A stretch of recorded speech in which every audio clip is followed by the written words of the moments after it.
Welcome back to the ninth session of Geometrical Properties of Section in Engineering Mechanics and Strength of Materials. In this session, we are going to solve some problems related to the moment of inertia like T section and a triangular base which is placed over a square section. In the first problem, we need to find out the moment of inertia about the centroidal axis of a T section whose top width is 150 mm and overall depth is 150 mm, and it is having a flange thickness 50 mm and web thickness 50 mm. In the given T section, first we need to divide the T section to get the center of gravity point. Let's divide the T section into two rectangular boxes, that is the top flange as well as the web. Here the first rectangle is going to be 150 by 50 mm and the second rectangle is going to be 50 by 100 mm because the overall depth is 150 and the thickness of the flange is 50 mm. So before proceeding to the center of gravity, we need to provide reference axis. Here in the T section we have provided x-axis axis at the bottom of the web and y-y axis exactly at the middle of the T section. So the y-y axis is going to divide the T section into two equal parts, since all the dimensions which is measured with respect to the y-y axis is equal to 0. Since it is symmetrical about the y-y axis, x bar becomes 0. Let's find out the y bar distance. We have divided the T section into two rectangular sections.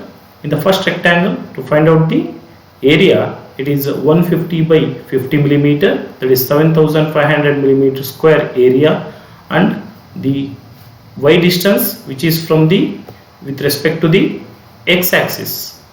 So x axis, the y distance of the first section is 100 plus 50 by 2, so which is y1 is 100 plus 50 by 2, 125 mm. Let's find out for the second rectangle, that is 50 by 100 mm. So 50 by 100 mm, it is 5000 mm square area. And to find out the center of the second section, the reference axis is exactly bottom of the web. Therefore, the total depth of the section is 100 divided by 2. So y2 is equal to 100 by 2, that is 50 mm. We need to find out the y bar. Here the formula for the y bar is a1 y1 plus a2 y2 divided by a1 plus a2. Area of the first rectangle multiplied by the centroid of the first rectangle plus area of the second rectangle multiplied by the centroid of the second rectangle with respect to the x axis divided by area of the first rectangle plus area of the second rectangle. If you substitute the value of a1 y1 a2 y2, we are going to get the y bar value is 95 mm, and we have to mark this in the figure. So from the bottom of the web to the up to nearly the second rectangle, the center of gravity point is here, which is over the y-y axis.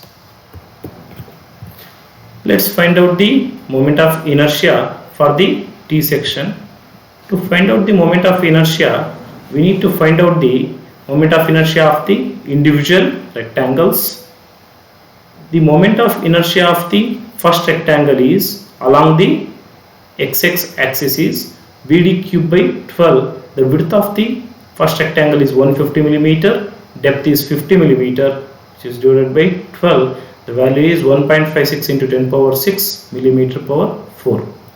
Here we need to find out the y bar minus y1, which is centroidal distances differences of the whole section to the first rectangle section. That is 95 is the whole section centroid, 125 is the first rectangle centroid distances from the x-axis. The difference is minus 30 mm. For the same rectangle, you need to find out the moment of inertia along the YY axis for the first rectangle, that is dB cube divided by 12. Depth is 50 millimeter and width of the section is 150 millimeter divided by 12, which is 1.406 into 10 power 6 millimeter power 4. Since here we need to find out the x bar minus x1, since it is symmetrical about YY axis, x bar distance and x1 x2 distance is 0. Now coming to the second rectangle, to find out the moment of inertia of the second rectangle with respect to the x axis is BD cube by 12, which is 50 into 100 cube, because width of the second rectangle is 50 millimeter, depth is 100 millimeter, so the value of the rectangle 4.16 into 10 power 6 millimeter power 4. For the second rectangle, to find out the centroidal difference, the whole section centroid y bar minus the second rectangle centroid, that is y2, that is equal to 95 minus 50, that is equal to 45 millimeter. For the second rectangle, again we need to find out the moment of inertia with respect to the YY axis, which is dB cube by 12, where depth of the section is 100 millimeter and width of the section is 50 millimeter. 100 by 50 millimeter, which is cube, divided by 12, so it is 1.04 into 10 power 6 millimeter power 4. Since x bar minus x2 is 0, since the centroidal axis is passing through the CG.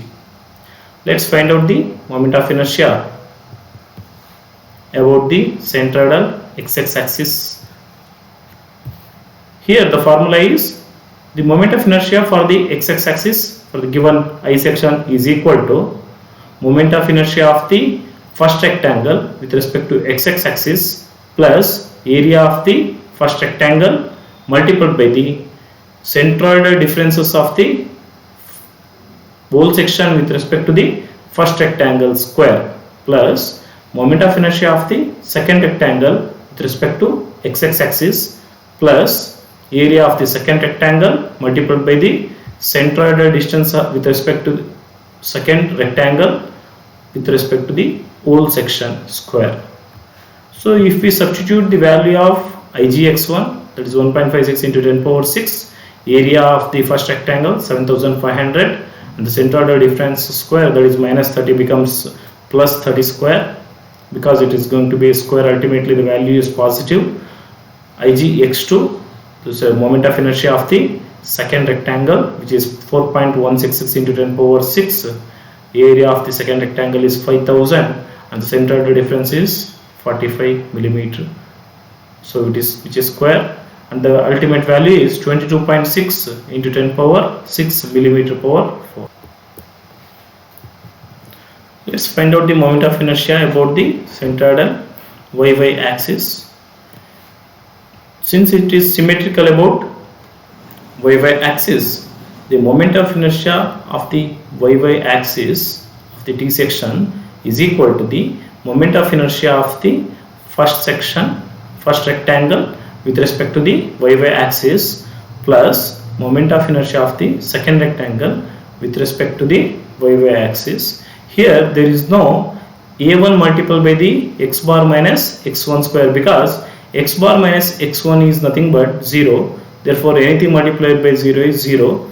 Therefore the moment of inertia formula for the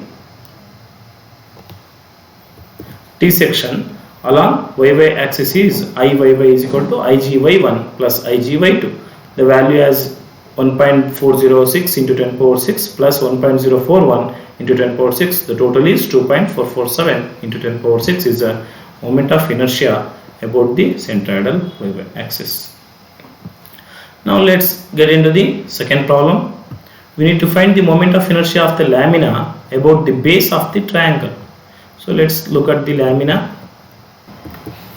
In the given lamina, a triangle is placed over the square section. A square is having a dimension of 120 millimeter and triangular base is 120 millimeter and the height of the triangle is 90 millimeter. So to find out the given lamina moment of inertia, we need to provide the reference axis. So he has clearly mentioned we need to find out the moment of inertia about the base of the triangle. So we have given a reference axis with respect to the base of the triangle. Since the x-axis axis is at the base of the triangle and y-y axis is at the middle of the given lamina, so it is exactly symmetrical about y-y axis. Therefore, x bar is nothing but 0. Let's find out the y bar. To find out the center of gravity of the given lamina, we have one rectangle as well as square and triangle. Here in the given figure, it is symmetrical about y-y axis, so x bar becomes 0. So let's find out the area of the triangle, which is a first section. Therefore, to find out the area formula is half into base into height, because the base is 120 millimeter and height is 90 millimeter. Therefore, the area is 5400 millimeter square. The triangular distance with respect to the base is, whatever the height is there, from the bottom it is h by 3, which is 90 divided by 3, so 30 millimeter. For the square section, to find out the area, it is 120 side square, which is 120 by 120, 14,400 millimeter square, and the centered distance with respect to the reference axis is total depth of the section divided by 2, which is 120 by 2, that is equal to 60 millimeter. Now to find out the moment of inertia, first we need to find out the moment of inertia about the triangular base BB along the x-axis axis. So the moment of inertia of the first section with respect to the x-axis axis for the triangle is bh cube by 12, where b is the width of the triangle, h is the depth of the triangle, that is 90 millimeter. If we substitute, we will get 7.29 into 10 power 6 millimeter power 4. Now let's find out for the square, where the reference axis is at the top of the square. So moment of inertia of the second section with respect to the x-axis axis is equal to b power 4 divided by 3 for the square section. So if we substitute the width of the square, which is 120 millimeter, we will get the value of 69.12 to 10 power 6 millimeter power 4 of moment of inertia. And if we combine, we are going to find out the moment of inertia of the given lamina about the triangular base, which is bh cube by 12 plus b power 4 by 3. The value is 76.41 into 10 power 6 millimeter power 4. We have added some multiple choice questions in this session too. If I section having equal flange dimension symmetrical about x-axis axis, then ix is equal to bd cube by 12 minus small bd cube by 12. Ix is db cube by 12 minus db cube by 12, and db power 6 by 12, db cube by 12, db cube by 6, db cube by 6. So in this, the better answer is A, because if the I section having equal flange dimension, you can convert the I section into rectangles. Within the removed portion, you can treat it as another rectangle. So the first rectangle dimension is capital B, D, and the removed portion is small bd. So the moment of inertia for the whole rectangle is bd cube by 12. Within that, the removed portion we have to deduct. So let's look at the second.